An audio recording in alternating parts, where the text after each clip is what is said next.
Actually నా life టైంలో మంచి ఓపెనింగ్స్ కొట్టిన సినిమా అండి.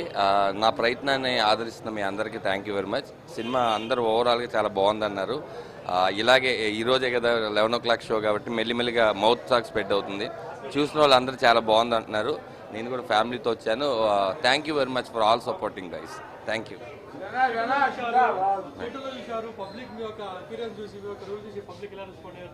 యా, వాళ్ళు చిన్న చిన్న పంచులు కూడా నవ్వుతుంటే చాలా హ్యాపీగా మా కష్టాన్నంతా మర్చిపోయాం. ఎందుకంటే ఎడిటింగ్ రూమ్లోనూ షూటింగ్ స్పాట్లోనూ 1 సంవత్సరం పాటు కష్టపడి స్క్రిప్ట్ చేస్తాం. ఈరోజు చూస్తుంటే మన ఎఫెక్ట్ని వాళ్ళు ఆదరించినందుకు చాలా thank you very much all guys. చూద్దాం, సినిమా ఈరోజే ఇప్పుడే కదా రిలీజ్ అయింది. నాకు చాలా ఎక్సైట్మెంట్గా ఉంది. Thank you all. Thank you very much media. చాలా బాగా నచ్చింది. నాకు ఒకసారి సడన్గా బాలసుబ్రహ్మణ్యం గారు ఆయన ప్రోగ్రామ్కి వెళ్ళారు. నేను అంతా ఇళయరాజా కదా ఫాలో అవుతా ఉన్నాను. అంటే ఇళయరాజాని ఫాలో అవసిన అవసరం నాకేంటి, నేను చాలా ఫీల్ అయ్యాను. ఏఆర్ రెహమాన్ గారు మీకంటే ముందు ఇళయరాజా గారి దగ్గర పనిచేశారు కదండి. అక్కడ పనిచేస్తూ అక్కడ నుంచి ఏంటి ప్రాబ్లం, అక్కడ నుంచి మీ దగ్గరికి ఎందుకు వచ్చారు? ఏఆర్ రెహమాన్కి కొంచెం ఒక చిన్న ఇన్సిడెంట్ జరిగిందండి అక్కడ. ఇళయరాజా గారు ఏమంటే